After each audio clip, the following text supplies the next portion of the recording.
Martin at Cuadro Alas, nagkakainitan nga ba? Tank Davis hindi nagustuhan ang pagsisinungaling sa kanya.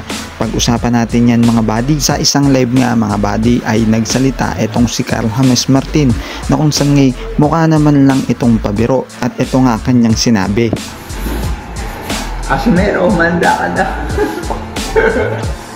Agad namang bumuelta si Cuadro Alas dahil sa Facebook page nito ay sinabi niya na lumaki ang ulo, isang bansa pa lang ang napuntahan, nagbanta pa, geng-geng. Kung saan ngay meron pa itong naunang post na tinawag na nga si Martin na isang badyaw. Ikatuloy ngayon ng mga boxing fans ay bakit hindi na lang daw magharap etong si Carl James Martin at John Riel Casimero para magkaalaman na at wag na lang daw daanin sa trastukan at dapat nga daw ay pag-usapan na ito sa ibabaw ng lona. At bago tayo magpatuloy, ang liga na inaabangan ng lahat, ang NBA, ay pwede kang sumabay dito at pwede ka ring manalo.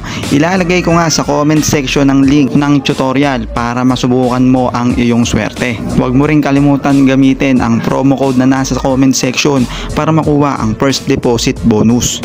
Ito nga mga buddy ang ilan sa mga laro na pwede nyong tayaan at subukan ng inyong swerte para manalo. Pagkatapos nga ng press con ni Tank Davis at Lamont Roach ay na-interview nga ng ilang mga reporter itong si Tank Davis kung saan ngayon nahuli niya ang isang reporter na nagsisinungaling. There's nothing that you have that can give him real problems. All you have is power. He said that? In a way, said that. Okay. Yeah. Right. I don't want to go crazy. I don't want to say that. You trying to catch me? No, I ain't trying to catch you, bro. Huh? I ain't trying to catch you. You didn't say that? Yeah, he said it. Show me.